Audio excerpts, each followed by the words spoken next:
Walaupun adalah ura-ura mengatakan yang selepas kita dikenakan hukuman oleh FIFA akibat daripada tuduhan pemalsuan dokumen pemain warisan dan lain-lain, mungkin ada berlaku pemotongan mata sebanyak 6 mata.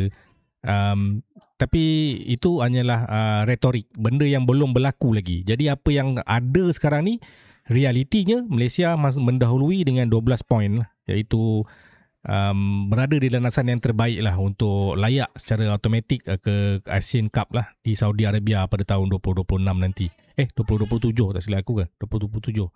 Assalamualaikum warahmatullahi wabarakatuh.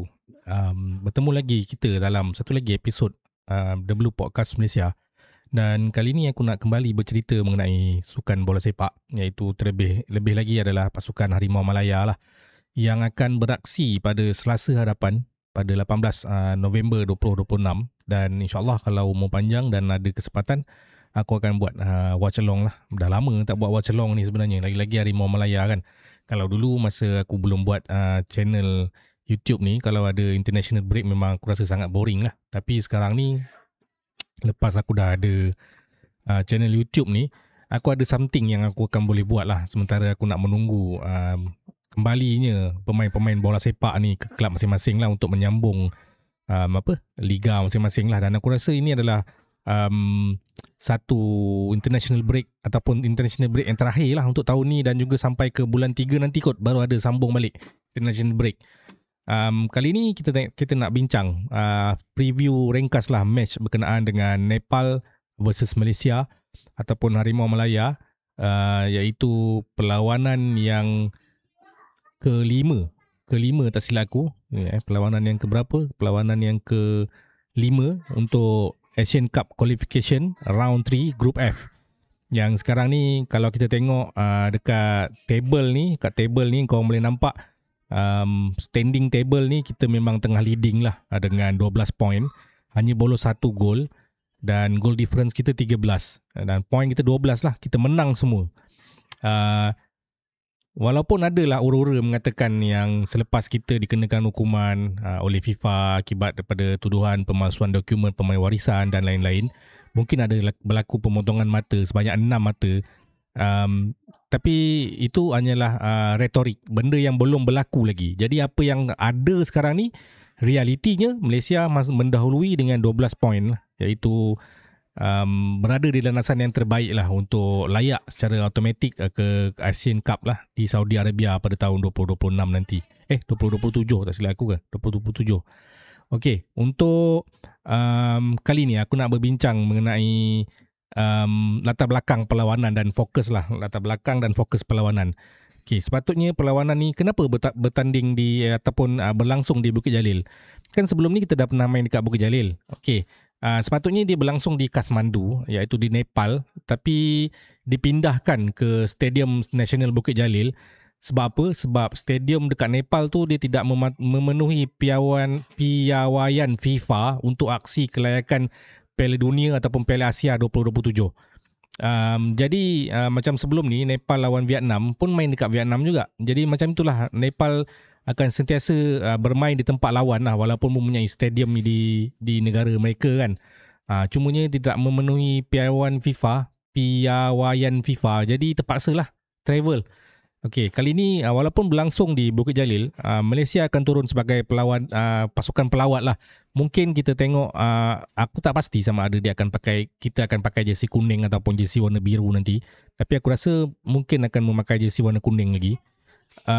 Yalah, kita tengok Malaysia bermain sebagai away team di rumah kita sendiri kan. Ini jarang-jarang berlaku lah. Nah, dan ini adalah perlawanan penting lah untuk melebarkan lagi jurang, untuk mengutip 3 mata penuh, untuk mengesahkan status sebagai pasukan yang mendahului Grup F ni. Untuk perlawanan peringkat kumpulan ni sebelum bertemu dengan Vietnam lah di Vietnam nanti. Okey. Dan juga satu peluang sebenarnya untuk kita memperbaiki ranking FIFA kita. Sebab apa pentingnya untuk kita memperbaiki ranking FIFA kita ni? Sebab apabila kita mempunyai ranking yang baik, akan ada banyak lagi peluang-peluang yang lebih baik bertemu dengan pasukan-pasukan yang lebih baik. Contohnya lah, mungkin sekarang kita berada di 120 dunia, 122 dunia contoh, lebih kurang macam tu. Dan kalau kita terus melakar kemenangan demi kemenangan, kita akan naik ranking sikit, mungkin sampai ke 100 terbaik dalam dunia. Walaupun ini hanyalah hanyalah imajinasi aku. Tak mustahil kita akan satu hari nanti akan mampu untuk menyaksikan pemain-pemain yang bertaraf dunia beraksi di stadium Bukit Jalil. Walaupun baru-baru ni adalah Uruguay datang kan, tapi kita tak nak tengok pasukan tu berlawan ataupun bertemu dengan pasukan lain. Kita nak tengok pasukan yang mempunyai pemain-pemain yang beraksi di liga-liga utama Eropah ataupun liga-liga utama di Asia ni untuk bertemu dengan pasukan Harimau Malaya, bukan dengan pasukan negara lain. Kita jadi neutral ground, tak nak. Kita jadi home team yang pasukan lawan yang mempunyai ranking yang 50 ke atas dunia yang datang ke Bukit Jalil. Itu tujuan dia untuk kita untuk kita memperbaiki ranking kita. Okay, apakah misi dan fokus Malaysia? Kali ini di bawah Peter Klamowski lah. Misi utama Peter Klamowski adalah untuk mengekalkan momentum selepas kemenangan sebenting sebelum ni dan memperkukuhkan sistem positional play yang semakin menjadi identiti pasukan kebangsaan kita. Okay, objektif utama Peter Klamowski sebenarnya dalam perlawanan ini adalah yang pertama ialah untuk bagi aku untuk memaksimumkan penguasaan bola dan serangan dari half space lah melalui kombinasi Arif Aiman, Noah Lainer dan juga Faisal Alim. Dan ini adalah pemain yang aku rasa akan diturunkan oleh Peter Klamowski lah dalam kesebelasan utama nanti. Dan kedua, mungkin juga untuk meningkatkan koordinasi antara defensive line kita, iaitu mungkinlah juga Nazmi Faiz ke ataupun Noah Lainer sendiri dengan Stuart Wilkin. Aku nak tengok sebenarnya Stuart Wilkin ni main. Dah lama aku tak nampak dia beraksi dalam kesebelasan utama bersama dengan pasukan Harimau Malaya. Sebab dia, macam yang aku cakap sebelum ni, dia mempunyai ability ataupun mempunyai keupayaan untuk long range shooting. Itu yang aku minat tu. Dan kemudian aku harapkan Peter Klamowski dapat menggunakan kelebihan tempo lah dan kreativiti pemain sayap. Kita ada Arif Aiman, kita ada Faisal Alim untuk memecahkan mungkin low block daripada Nepal. Dan mungkin juga memberikan minit-minit permainan lah kepada pemain-pemain yang baru dipanggil untuk mewakili Harimau Malaya, iaitu Ramadan yang pernah juga beraksi sebelum ni kan.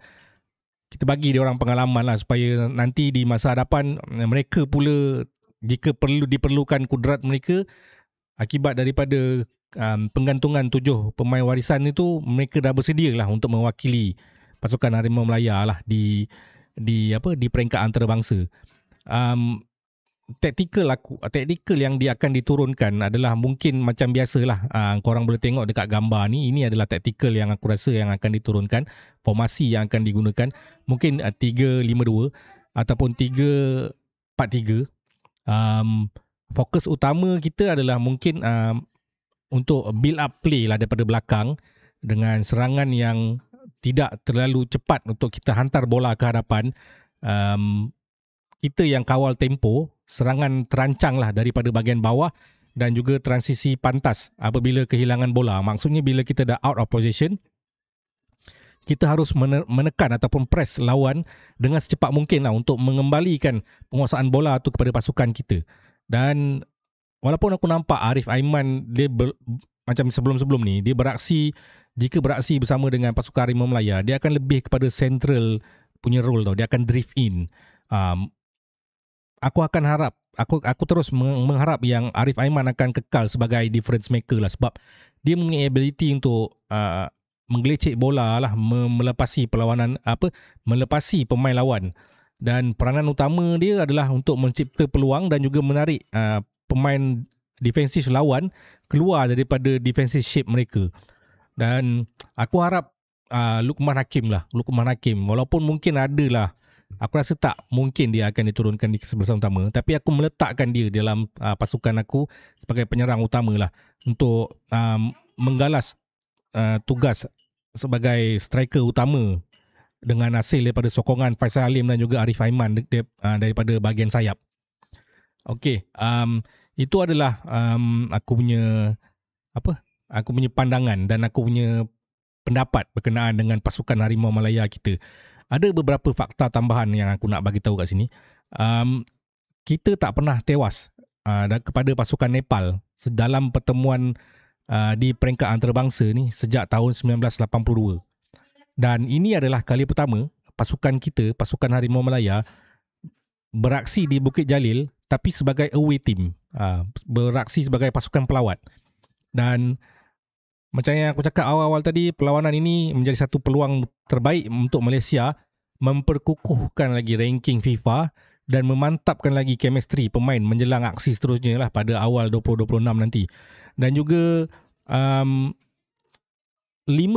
perlawanan terakhir Malaysia sebelum ni, kita boleh nampak perlawanan yang terakhir sebelum ni kita menang 5-1 di Laos, lawan menewaskan Laos di home iaitu di Bukit Jalil. Dan juga kita beraksi di Laos, kita menang 3-0. Dan friendly, ada 2 friendly di Bukit Jalil iaitu menentang Palestin kita menang 1-0 dan juga menentang Singapura kita menang 2-1.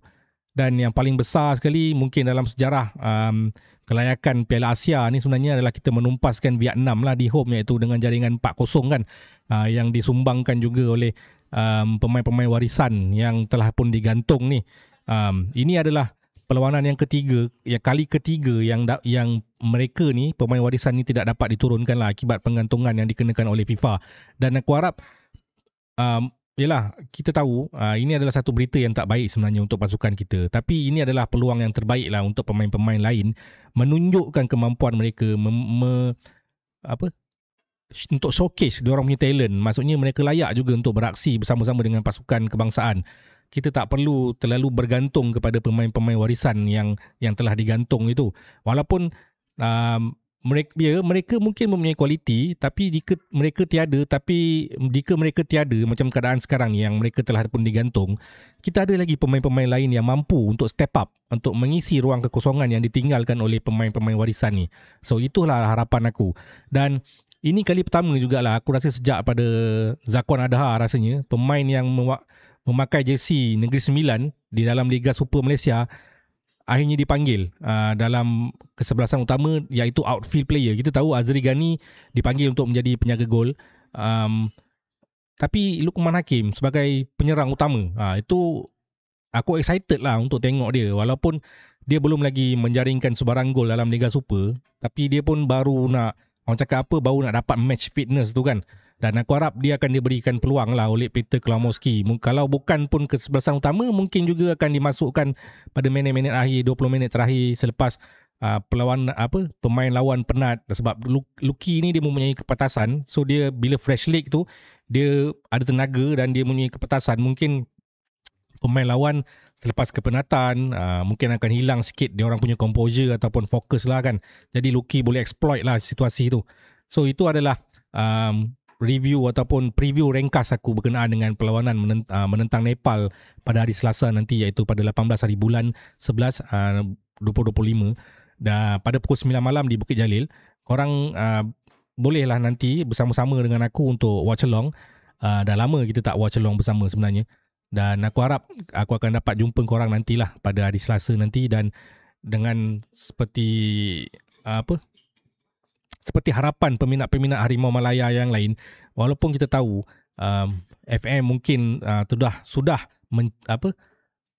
mencalar reputasi pasukan kebangsaan kita dengan isu pemalsuan dokumen ini, tapi pemain-pemain yang beraksi di dalam padang ini, mereka sebenarnya tak mampu untuk kawal situasi itu.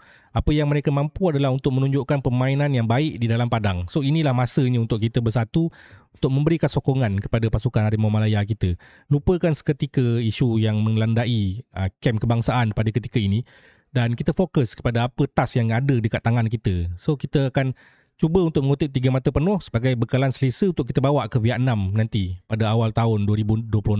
So itulah saja daripada aku.